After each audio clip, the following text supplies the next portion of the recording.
Ok? Então vamos aqui projetar aqui nosso próximo estudo, alguns elementos do santuário celestial no Novo Testamento. Só lembrando para aqueles que chegaram depois, a doutrina do santuário é um assunto bastante vasto e nós escolhemos, para recapitularmos aqui, as evidências bíblicas da existência de um santuário no céu e da presença de Cristo ali, fazendo a sua obra. Nós já vimos as evidências do santuário no Antigo Testamento, agora o santuário celestial no Novo Testamento. Aqui nós vamos seguir o mesmo roteiro que seguimos antes, respondendo os mesmos desafios, os mesmos argumentos que existem aí. Alguns negam, alguns dizem que o santuário celestial é um símbolo, alguns dizem que é apenas uma alegoria. Entanto, nós afirmamos que os escritores bíblicos do Novo Testamento, assim como os do Antigo, criam na existência de um santuário, viviam em consonância com isso e proclamavam e ensinavam, mesmo num tempo de bastante enculturação pagã. Eles criam nisso. E há inúmeras evidências. O termo usado no Novo Testamento para santuário normalmente é naos. E existe 5 usos do termo. Os principais usos, está aí em vermelho, fala do santuário de Deus, santuário na terra, literal, e um santuário também literal no céu. 16 vezes usa esse termo para falar da existência de um santuário no céu. Hebreus 8, verso 2, 1 e 2, texto que o pastor Paulo bondosamente leu para nós no início. Ora, o essencial de todas das coisas que temos dito é que possuímos tal sumo sacerdote que se assentou à destra do trono da majestade dos céus, como ministro do quê? Do Hagios, um outro termo usado para indicar a santidade, assim como você tem o Hakodesh, ou lá no Antigo Testamento você tem o Hagios aqui para falar que a morada de Deus, o lugar do santuário de Deus é sagrado, separado, santo. E lá é o verdadeiro tabernáculo. Aqui você tem o Hagios, que é o correspondente ao Kodesh ali. 232 vezes no Novo Testamento, indicando alguém santo, algo santo, um lugar santo. O objetivo é sempre definir a qualidade moral do que está sendo qualificado. Então, o santuário de Deus no céu tem a mesma santidade que o próprio Deus, porque ali habita Deus. Ali é a habitação, a esquené de Deus, o lugar da habitação de Deus. Outro texto, Hebreus 9:1. Ora, a primeira aliança também tinha preceitos de serviço sagrado e o seu Hagios, o seu santuário terrestre, porque Cristo não entrou em Hagios feito por mãos, figura do verdadeiro. Ora, o Hagios terrestre era feito por mãos, figura do verdadeiro, mas agora ele compareceu aonde? No Hagios do céu. Então o texto menciona a santidade de um Hagios feito por mãos na terra e de um Hagios verdadeiro no céu, santuário celestial. Não deixa dúvida, irmãos, o texto bíblico de que existe um santuário no céu e que Jesus está ali ministrando. Olha que interessante aqui. Hebreus fala de 2 santuários. Fala daquele que é figura e sombra das coisas celestes. E fala também de um tabernáculo que o Senhor erigiu, não o homem. Fala de um modelo que foi mostrado no monte. Fala do maior e mais perfeito tabernáculo. Fala que o tabernáculo da terra tinha um santo lugar, o santo dos santos. E fala que Cristo entrou no santuário do céu. Fala de figuras, o da terra era figuras das coisas que se acham no céu. Mas no céu são as próprias coisas celestiais. O santuário da terra era feito por mãos, o do céu não feito por mãos, quer dizer, não dessa criação. Então nós temos aqui evidência de um santuário terrestre e de um santuário do céu.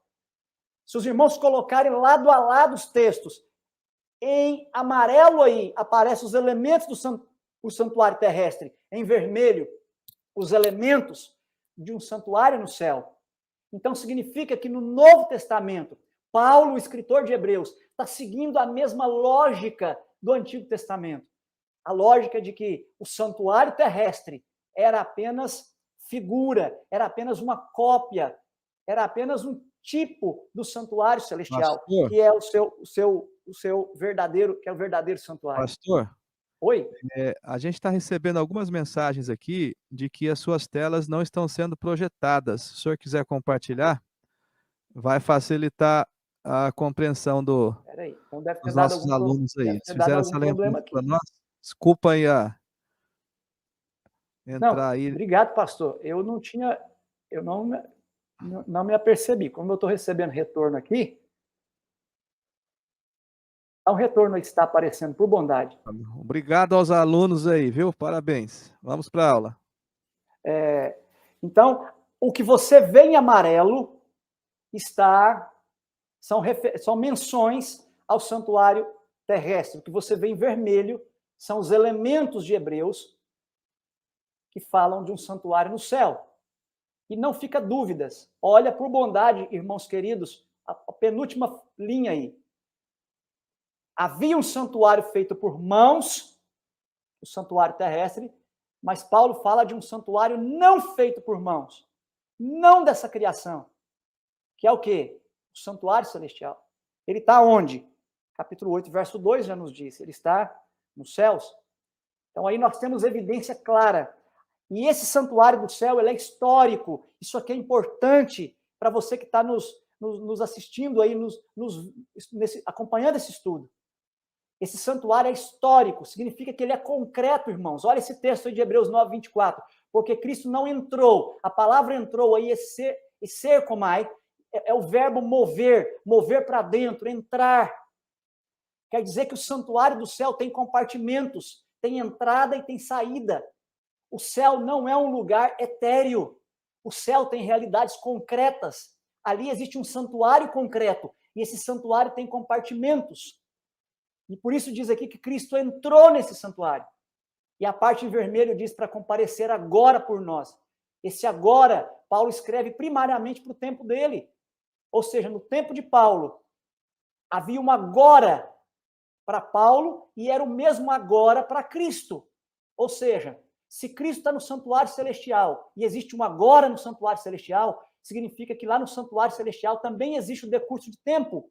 Então, nós estamos falando aqui que existe espaço e tempo no santuário celestial, que significa que o santuário celestial é uma realidade histórica, é um santuário concreto dentro da cidade santa. No Apocalipse, olha que coisa linda, quantas vezes o santuário é mencionado no Apocalipse, o santuário de Deus. Capítulo 3, verso 12, fala que está dentro da cidade. 7:15, fala que existe trono ali no santuário. 11:1, há um altar ali no santuário de Deus. 11:2, há um átrio no santuário de Deus, no santuário celestial. 11:19, há um compartimento onde fica a arca da aliança. 14:15, dali sai anjo.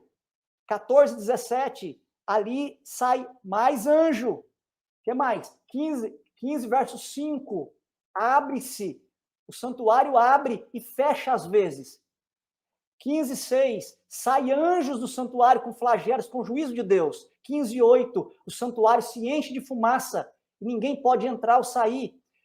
16, verso 1, a voz saindo do santuário. 16:17, sai uma voz dizendo, feito está, acaba a intercessão. Capítulo 21, verso 22, aqui fala que não viu santuário ali. Que santuário que não foi visto? Não é visto santuário como mais um elemento mediador da presença de Deus, porque agora os santos vão estar na presença de Deus. Mas o santuário vai existir. Olha que coisa linda no Apocalipse, olha na tua tela, a quantidade de elementos no Apocalipse. Móveis do santuário são vistos por João. Personagens do santuário são vistos por João. Rituais do santuário são vistos por João, mas, logicamente, não matando animais, mas os efeitos da morte de Cristo sendo aplicados no ritual do santuário celestial são vistos agora por João. O manto tinto de sangue, saraiva com fogo, o sangue do cordeiro sendo oferecido ali, os méritos do sangue de Cristo sendo oferecido em nosso favor, o cordeiro como tendo sido morto, as festas, há ecos das festas do santuário, relacionadas com o santuário, ali nos capítulos de Apocalipse. Se você olhar essa estrutura aqui, o livro de Apocalipse tem as mensagens para as 7 igrejas, a abertura dos 7 selos, o toque das trombetas, a ira das nações, as 7 últimas pragas, a consumação escatológica e a Nova Jerusalém. Olha para a tela agora. Interessante. Na abertura de cada uma dessas visões, você tem uma cena introdutória do santuário. A estrutura do Apocalipse, ela revela que há um santuário no céu. E por que esse santuário aparece aqui? Porque é de lá que veio a revelação dada a João. João vê Cristo caminhando dentro do santuário. Isso vai tendo efeitos, desdobramentos sobre a vida da igreja. A igreja não está deixada à sorte. Você que está nos ouvindo, que está lidando com lutas, dificuldades, aflições, o Cordeiro de Deus, que tira o pecado do mundo, está no santuário, intercedendo, julgando em nosso favor. Aqui nós temos uma outra estrutura, mostrando a interação dinâmica entre o que acontece no santuário do céu e o que acontece na terra. Apocalipse 1, é visto cenas na terra. Apocalipse 4 e 5, no céu. O santuário é inaugurado. Apocalipse 8, há uma intercessão. Apocalipse 11, há um julgamento. Depois, Apocalipse 15, cessa essa intercessão e esse juízo. Apocalipse 19, o santuário está vazio, porque o cortejo vem buscar o povo de Deus. E Apocalipse 21, então, novo céu e nova terra. O centro disso é o quê? O foco, o julgamento de Deus, onde Deus faz um julgamento de caráter duplo. Ele vindica os santos e retribui aos ímpios no seu julgamento. Mas nós podemos confiar nesse Deus maravilhoso que está intercedendo por nós. Quão importante é nós entendermos que na nova terra o santuário estará ali. A visão do capítulo 21, primeiro, é vista novo céu e nova terra. Dentro do novo céu e nova terra, a cidade santa. Dentro da cidade santa, o tabernáculo de Deus, o naós de Deus. E dentro do tabernáculo de Deus, o trono de Deus. Está ali. Deus, no seu santuário, estará para sempre com o seu povo na nova terra. Então, nós temos, de novo, no Novo Testamento, uma correspondência estrutural entre santuário celestial e santuário terrestre e uma correspondência funcional. Depois que Cristo foi para o céu, duas fases.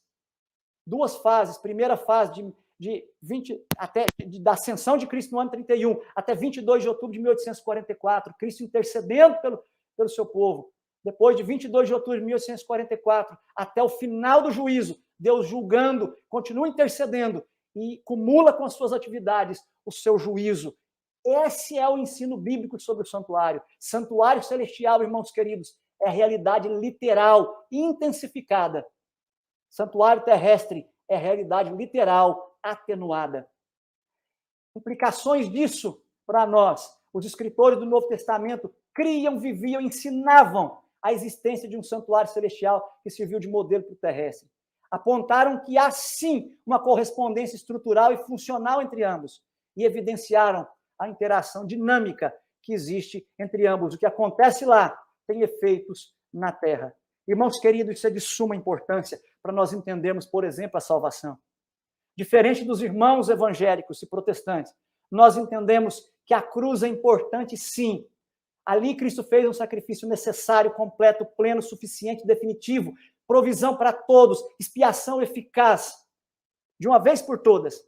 Mas é necessário que os méritos de Cristo, alcançados e garantidos na cruz, sejam aplicados, portanto, a aplicação é necessária. Ela precisa ser completa, plena, suficiente e definitiva. Ali a provisão no santuário para o que crê. Ali a expiação feita na cruz é aplicada e se efetiva na vida do crente. O sacrifício eficaz, feito por todos na cruz, é então aplicado efetivamente na vida do crente, por meio do ministério de Cristo no santuário celestial. Quão importante é saber que nós temos um sacerdote intercedendo por nós. A revelação profética confirma isso. Grande Conflito, página 489. A intercessão de Cristo no santuário celestial em prol do homem é tão essencial ao plano da redenção como foi sua morte sobre a cruz. Pela sua morte iniciou essa obra para cuja terminação ascendeu ao céu depois de ressurgir. Pela fé, então, devemos penetrar até o interior do véu, onde o nosso precursor, que é Cristo, entrou por nós. Ali se reflete o quê? A luz da cruz do Calvário. Ali podemos obter intuição mais clara dos mistérios da redenção. Se você quer entender o plano da redenção, você precisa entender as verdades sobre o santuário. Ainda a serva do Senhor, Patriarcas e Profetas 2:5:5.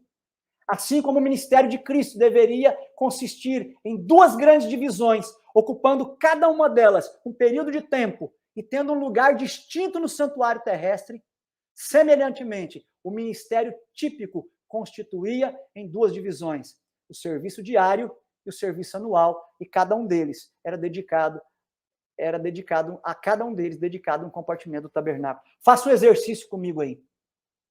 Faça um exercício comigo aí.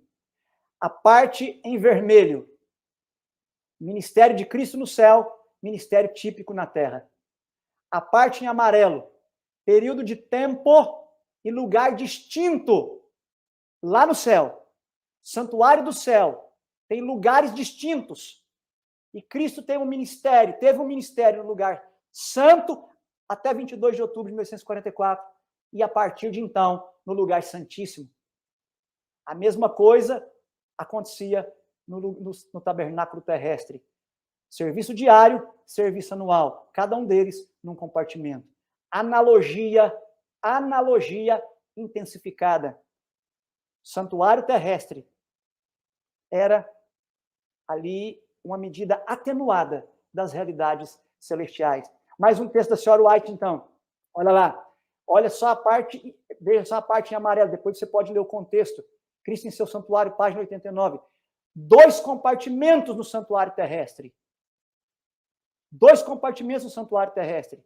Existem 2 lugares santos no santuário celestial. O que é isso? Correspondência estrutural. Agora, correspondência funcional. O sacerdote ministrava em ambos do compartimentos do terrestre.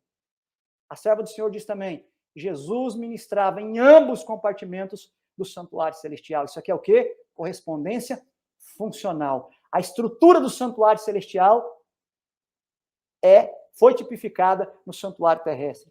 Assim como o ministério no santuário celestial estava previamente tipificado no santuário terrestre. Então tá aí, para isso nós precisamos entender. Olha que coisa linda esse texto, e que esse texto eu me despeço de vocês nesse momento.